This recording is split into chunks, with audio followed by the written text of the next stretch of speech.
लेकिन कहीं जाति के नाम पर, कहीं किसी और बात से, कहीं किसी और बात का डंगा लगा करके ये संदेश अग्रेषित करने की कोशिश की गई कि अधिकारियों को लेकर के कहीं नायब और मनोहर के बीच कोई टकराव है, कोई ट्रांसफर की लिस्ट आनी है या कोई बात होनी है। तो फिर उस समय एक मीटिंग हुआ करती थी नायब सिंह सैनी और मनोहर लाल खट्टर की। पहला साल तो हर नई सरकार को, नए मुख्यमंत्री को समझने के लिए लगता है। तो एक तो मनीषा की संदेहास्पद मौत, उस पर भी तमाम सियासत हुई थी, राजनीति हुई थी। वो लोग बोलते हैं कहा ये डम्मी मुख्यमंत्री है, अरे मैं डम्मी मुख्यमंत्री नहीं हूँ, अरे मैं डम्मी मुख्यमंत्री नहीं हूँ। और उसके बाद दूसरा मैटर जो हुआ हरियाणा के अंदर 2 पुलिस अधिकारियों का। दोस्तों नमस्कार, मैं संजय मग्गू, मौजूद है देश रोजाना के डिजिटल मीडिया मंच पर। आपके साथ जुड़ रहा हूँ कुछ हरियाणा की ऐसी सियासत को लेकर जो पर्दे के पीछे कहीं नजर आती है। हरियाणा की एक ऐसी सियासत जिसको लेकर के इस समय तमाम गॉसिप हैं और उन चर्चाओं का मूल है कि क्या गुरु चेले में सब कुछ ठीक ठाक है। आपसे बात करूंगा इस वीडियो में सारी। अगर हरियाणा की बात करें और सियासत की बात करें और आज की बात करें तो गुरु शिष्य के रूप में 2 सियासतदान हैं। एक हरियाणा के पूर्व मुख्यमंत्री मनोहर लाल और दूसरे हरियाणा के आज के मुख्यमंत्री नायब सिंह सैनी। गुरु बोले तो मनोहर लाल और शिष्य बोले तो नायब सिंह सैनी। पहली बार नहीं है, दोनों नेता खूब आपस में एक दूसरे को बता चुके हैं। नायब सिंह सैनी भी कह चुके हैं कि मनोहर लाल जी गुरु हैं और मनोहर लाल जी भी उनको, नायब सिंह सैनी को हमेशा इस प्रकार से सामने लाते रहे हैं और उनका बचाव करते रहे कि जैसे अपने शिष्य का, अपने सगे का कोई बचाव करता है।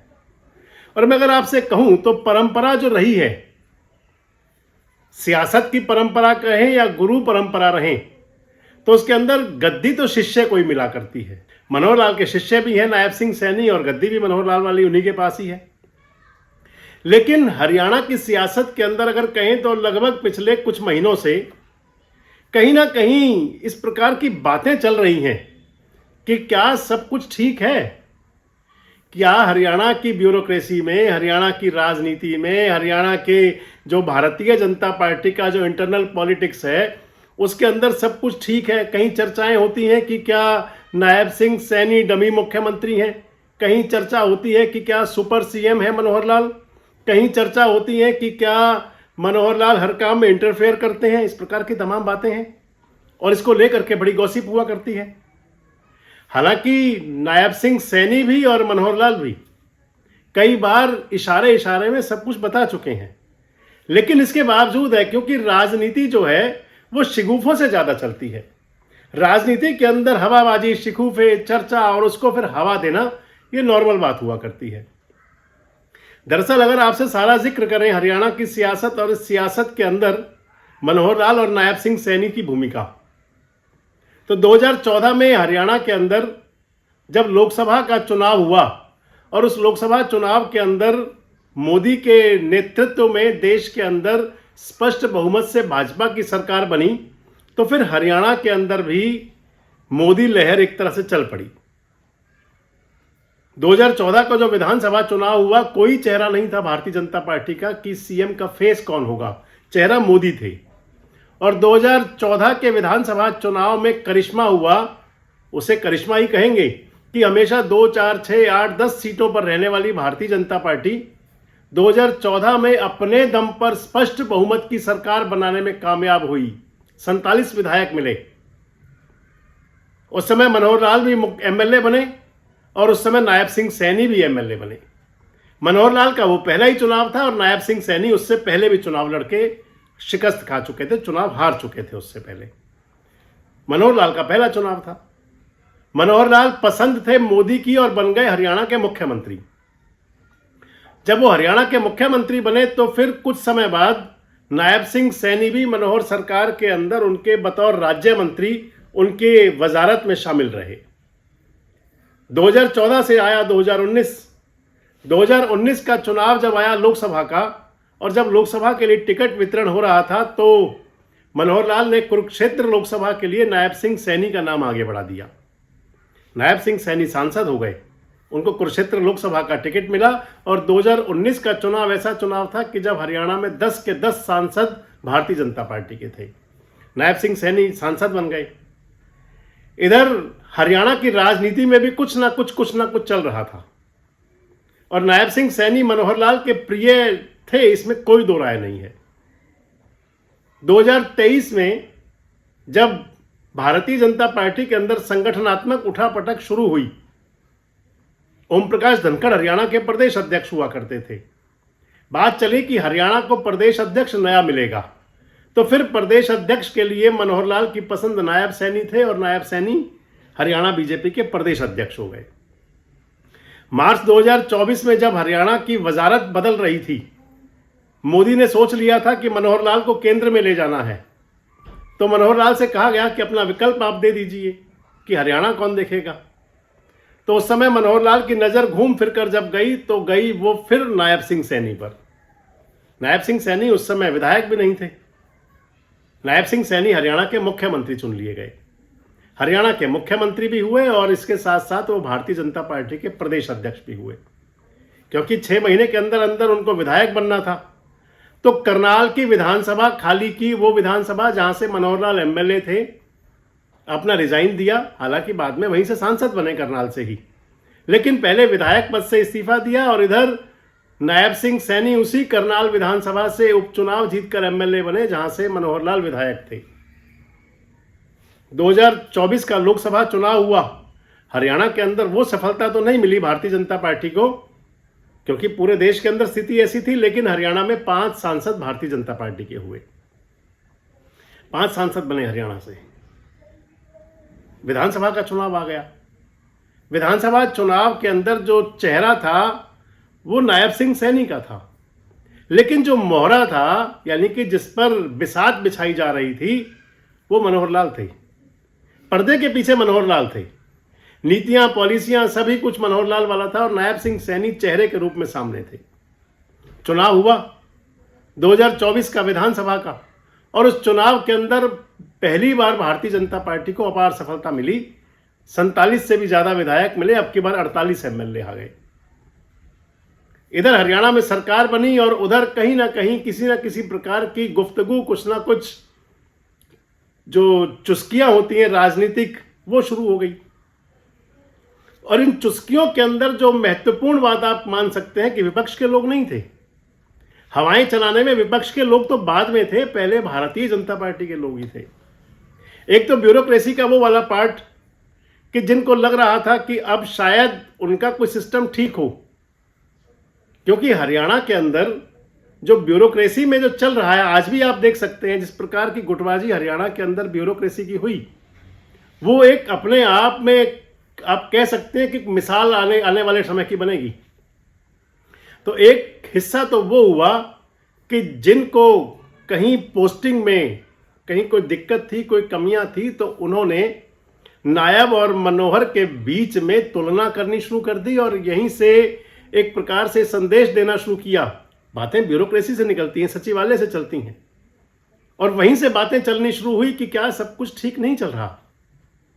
कुछ अधिकारियों की ट्रांसफर और कुछ अधिकारियों की पोस्टिंग, इसको लेकर के भी इधर, क्योंकि हरियाणा के अंदर आप देखें तो डीजीपी का दूसरा कार्यकाल होना था, उसके अंदर शत्रुजीत कपूर को दूसरा कार्यकाल मिला। इधर हरियाणा के अंदर जो सेवानिवृत्ति के बाद मुख्य प्रधान सचिव के तौर पर मुख्य प्रधान सीपीएस की पोस्ट क्रिएट की गई थी, राजेश कुमार खुल्लर चल रहे थे, तो उसको लेकर के भी तमाम बातें की गई। हालांकि इस बात में कोई दो राय नहीं है कि राजेश खुल्लर हों या शत्रुजीत कपूर हों, और या फिर जो भी अधिकारी हरियाणा के अंदर हैं, सबसे महत्वपूर्ण होती है कि जब जब कभी सरकार को अधिकारी अपना बेस्ट करके दिखाते हैं तो फिर उन पर विश्वास पड़ा करता है। लेकिन कहीं जाति के नाम पर, कहीं किसी और बात से, कहीं किसी और बात का डंगा लगा करके ये संदेश अग्रेषित करने की कोशिश की गई कि अधिकारियों को लेकर के कहीं नायब और मनोहर के बीच कोई टकराव है। लेकिन ये सारी बातें उस समय बेमानी हो जाती थी। जब जब कभी कोई ट्रांसफर की लिस्ट आनी है या कोई बात होनी है, तो फिर उस समय एक मीटिंग हुआ करती थी नायब सिंह सैनी और मनोहर लाल खट्टर की। यानी कि जिस प्रकार गुजरात पर पूरी नजर होती है प्रधानमंत्री नरेंद्र मोदी की, अमित शाह की, क्योंकि उनका वो गृह स्टेट है, और हरियाणा के अंदर क्योंकि मनोहर लाल का था, तो शायद मनोहर लाल से सलाह जरूर ली जाती हैं सभी। आप इसे सलाह तो मान सकते हैं, लेकिन अगर इसको इंटरफेयर की बात मानी जाए तो वो कई मौकों पर आपको लगेगा कि एज ए सुरक्षा कवच तो मनोहर लाल कभी दिखे हों, लेकिन इंटरफेयर वाली बात को जिस प्रकार से बड़ा चढ़ाकर पेश किया जाता है, उसके पीछे महत्वपूर्ण बात होती है कि कहीं यह दिखाया जाए कि कुछ तो गड़बड़ है। अगर आप इससे आगे चलें तो फिर सियासत वाली बात, राजनेताओं वाली बात, भारतीय जनता पार्टी के वो नेता, वो पदाधिकारी या वो विधायक या वो सांसद जो भी हो सकते हैं, कि जिनको कहीं लगा कि मनोहर लाल के टाइम पर कहीं कोई कमी रह गई थी, तो वो सोचते हैं कि अब वो नायब सिंह सैनी के टाइम में, और फिर उसके लिए ज़रूरी होता है, सियासत में तो खासकर होता है कि अगर आपको लकीर बड़ी खींचनी है, आपको अपनी लकीर बड़ी दिखानी है, तो आपको सामने वाली छोटी लकीर मिटानी होती है। अपनी लकीर आप बड़ी ना कर पाएँ तो भी। और सबसे महत्वपूर्ण होता है राजनीति के अंदर एक देसी बात है, गोभी खोदना। लोकल आप देखें, किसी क्षेत्र में चले जाएं, अलग अलग भाषाएं हो सकती हैं, लेकिन कहा जाता है गोभी खोदने का मतलब कि किसी की लंका लगाना। लंका लगाना आप समझ जाएंगे, यानी कि किसी के भी बारे में कुछ भी मनगढ़ंत बातें बना करके एक छवि पेश करना।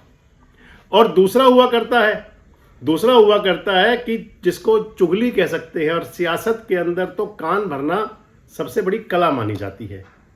मक्खनबाजी करना, कान भरना, गोभी खोदना, ये सब कुछ है। और इस कला को ले करके कई बार कई प्रकार की बातें रहती हैं। कुछ वो भी चला। हरियाणा के अंदर ऐसे कई मौके आए पिछले 1 साल में, क्योंकि अब नायब सिंह सैनी के नेतृत्व में सरकार बने 1 साल हो चुका है, और 1 साल में कई मौके आए। लेकिन बड़ा मौका, सबसे महत्वपूर्ण जो बात आई, वो अक्टूबर 2025, और उससे पहले से आप माने तो फिर 2 महीने पहले वाला भी एक इंसिडेंट था।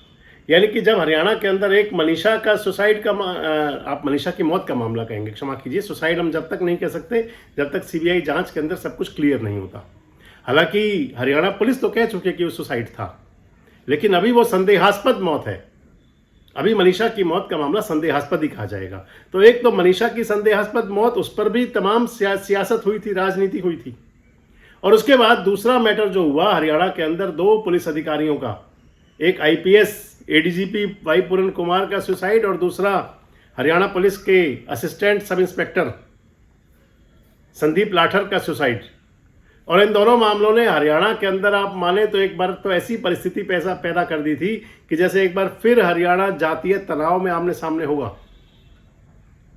लेकिन इस मामले में भी मनोहर लाल की एंट्री हुई तो फिर उसको उसी रूप में पेश किया गया जो मैं आपको बता रहा था।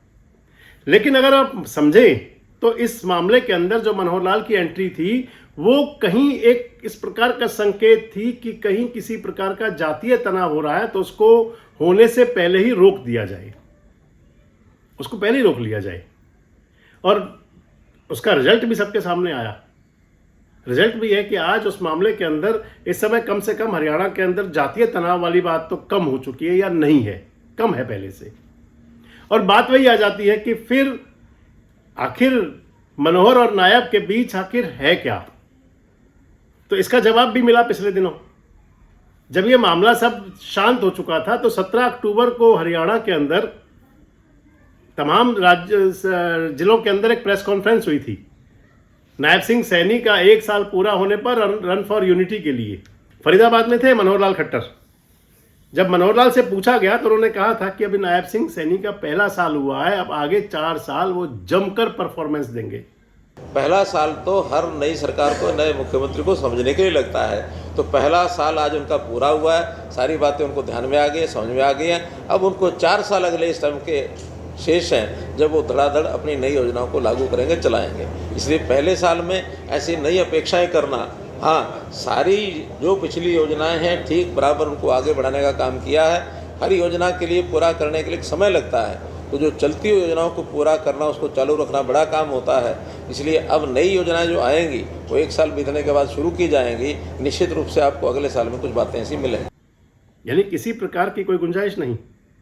उसके बाद वो रोहतक थे, तो रोहतक में भी उन्होंने कहा कि नायब सिंह सैनी बेहतर काम कर रहे हैं और नायब सिंह सैनी आगे अच्छी परफॉर्मेंस देंगे।